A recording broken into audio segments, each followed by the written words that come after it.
Amanhã a gente comemora o Dia Mundial da Água e a Organização das Nações Unidas criou este dia em 1992 durante a Eco 92, que aconteceu no Rio de Janeiro para colocar em pauta as questões essenciais que envolvem os recursos hídricos do planeta.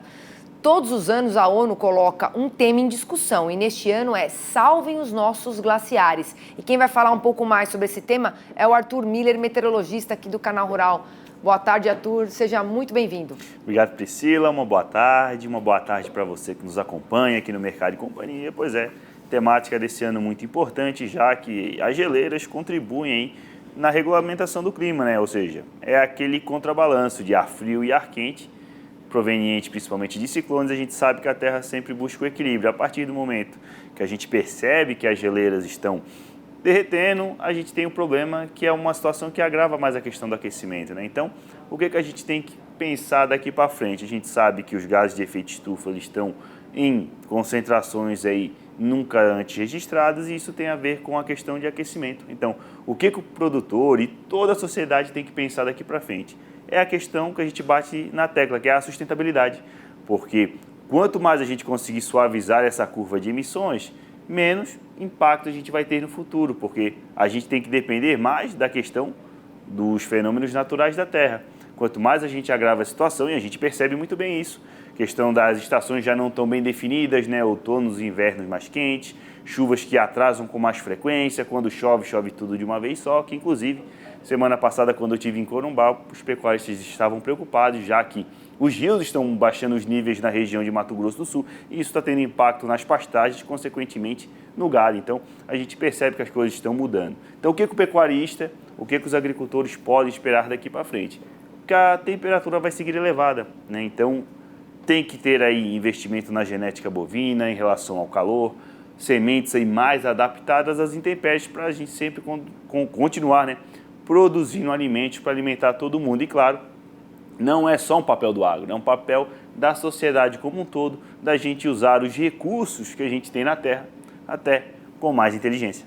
Tá certo. Agora vamos falar também do feijão, né, Arthur, do segunda safra. Como é que está o plantio pelos estados brasileiros? A tendência, né, é que o produtor, tanto na Bahia, Minas Gerais e no Paraná, estava esperando as chuvas aí retornarem para ter umidade para dar início à semeadura da segunda safra. Então, a tendência é que nos 3 estados a chuva vai chegando, principalmente no Paraná, Minas Gerais, ou seja, nas 2 regiões, 50 milímetros em 5 dias, ajuda aí a não só a repor a umidade do solo, sem prejudicar os trabalhos em campo. Na Bahia, situação um pouco mais complicada, porque as chuvas se concentram mais na porção oeste do estado e as chuvas que vão chegando na porção central são chuvas na casa de 20, 30 milímetros em 5 dias. Quando a gente olha para o próximo período, já pegando aí a última semana de março, o panorama não muda. As chuvas cessam um pouco no Paraná, continuam em Minas, mas na Bahia chuva principalmente na porção oeste, ou seja, o produtor baiano vai ter que buscar irrigação suplementar aí, porque as lavouras em sequeiro podem enfrentar problemas devido não só à temperatura elevada, como também à restrição hídrica. Tá certo. Agora a gente também quer saber um pouquinho do fim de semana, né, Arthur? Primeiro fim de semana de outono, que já começou aí nessa quinta-feira. O que a gente pode aguardar? Já dá para perceber que não está fazendo aquele calorão que estava fazendo anteriormente, né? As noites, madrugadas aí com temperaturas mais baixas. O que a gente pode esperar? Tendência de um final de semana de tempo mais firme na região sul. A gente percebe que a frente fria avança, já levando instabilidades para o norte de Minas, até o sul da Bahia, ou seja, tem chuva chegando lá. Porém, no centro-sul, pegando Mato Grosso do Sul e também São Paulo, a tendência é de tempo firme. Então, no sábado, ou melhor, hoje, tem temporais aí em Goiás, centro-sul de Minas, e conforme a frente vai avançando, esses temporais vão subindo. Então, atenção para temporais amanhã no norte de Minas e até no sul da Bahia. No geral, os temporais eles voltam para o sul a partir de domingo. Vamos ter a presença novamente de um cavado, e o produtor sabe. Falou em cavado, é risco de rajada de vento intensa e também queda de granizo. Isso tende a permanecer no início da próxima semana, porque lá no início da próxima semana vamos ter o avanço de uma nova frente fria. Hoje, chuva no período da tarde, principalmente na região norte, interior do Mato Piba, Minas Gerais e também Goiás. Máximas que se estabilizam aí na casa de 32, 28 graus. Porém, na Bahia, calor pré-frontal, algumas regiões ainda batem na casa de 35 graus. No geral, um outono que não começa tão frio, mas pelo menos muito longe de uma onda de calor. Lembrando que no decorrer dos próximos 3 meses não se descarta a volta de novas ondas de calor. Tá certo. A gente tem agora aqui a nossa interatividade. Vamos ver o vídeo que vem do Paraná. Vamos ver no telão. Olá. Bom dia, Priscila. Bom dia, Arthur. Sou Joel José e assiste a Turbilhão de Paraná. Estou aqui praticamente na divisa entre o oeste e o noroeste paranaense. Estamos aqui com milho em pré-pendoamento, né?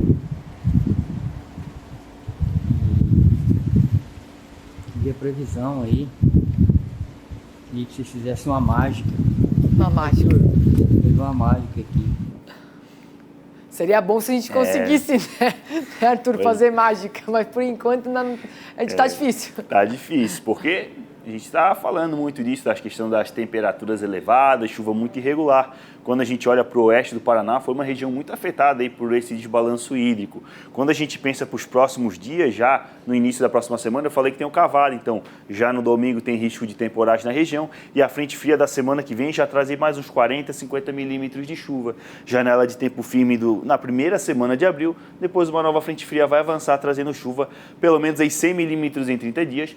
Vai ajudar assim aí o desenvolvimento final das lavouras de milho do nosso amigo. A tendência é que maio tende a ser chuvoso, mas com chuvas abaixo da média, ou seja, vai favorecer até a questão da colheita do milho, porém pode prejudicar aí as lavouras semeadas mais tardiamente. Porém, a tendência, quando a gente olha ao longo prazo para a região sul, são isso, são chuvas abaixo da média, que aí a gente analisa o impacto ponto a ponto. Então, eu vejo isso como uma situação ruim até para os cultivos de inverno, pouca chuva, lembrando que a temperatura vai ficar acima da média. Então, ao menos para o milho do nosso amigo ali, a situação vai estar tranquila. Para as lavouras semeadas mais tardiamente, pode ser um problema essa situação de chuvas abaixo da média na região. Porque o dele já está bem avançado, né? Então, com certeza é melhor. Ali, como ele mostrou, mas quem for plantar mais tarde pode encontrar problemas. Tem mais interatividade agora aqui no nosso telão. O Marcos Vinícius. Sou morador de Salinas, Minas Gerais, e gostaria de saber se tem previsão de chuvas aqui na região.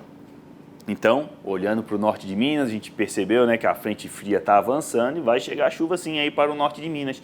Temos aí que ela deve ser um pouco mais volumosa a partir do início da próxima semana, mas lembrando que para o período não é aquela chuva que o produtor está esperando. Então, ó, pensando em 10 dias tem 30, 40 milímetros, depois tem um pouco mais de chuva em abril, mas lembrando que se caminhando para o final de abril, já início de maio, a chuva já corta na região. Então, praticamente pode contar que para o início de maio não tem chuva e se já corta, né? Lá para maio já corta para não tem chuva para junho também. Então, ou seja, chega um socorro aí para o produtor, tá? Mas lembrando que é uma chuva que não vai persistir aí para o início de maio. Tá certo. Vamos mais uma aqui no nosso telão. Ellison, Roque, Belarmino, Valnita e Valdinei. É um time aqui, uma família inteira talvez aqui. Quando tem chuva na cidade de Tanque Novo, Bahia? Responde aí para todo mundo, Arthur. Então, né, respondendo aí todo o povo da Bahia, né, a gente sabe que tem bastante gente que manda perguntas de lá e realmente, né, ó, duas situações, além de estar no sul da Bahia, está na porção central, justamente uma área que está muito quente e seca. Nos próximos dias, as instabilidades dessa frente fria até trazem uma chuva ou outra, mas não é aquela chuva volumosa. Então, são chuvas que mal vão somar 5 milímetros e o pulso melhor de chuva, ele chega lá meio que para a segunda semana de abril, somando aí pelo menos 30, 40 milímetros. Lembrando que não é uma chuva que vai persistir, ou seja, já adentrando para o final de abril, maio, não tem chuva na região, como também não vai ter em junho, ou seja, tem, digamos assim, esse último pulso de chuva para o final de março, começo de abril, depois aí praticamente não chove na região, o que leva os produtores a ter que buscar uma irrigação suplementar. Tá certo, Arthur. E olha, quem quiser, né, ter mais aqui informações do Arthur, envia pra gente pelo nosso WhatsApp, que você já sabe o número, né? 11 94313 4234. Obrigada, viu, Arthur? Até mais. Obrigado, Priscila. Uma boa tarde para você que nos acompanha.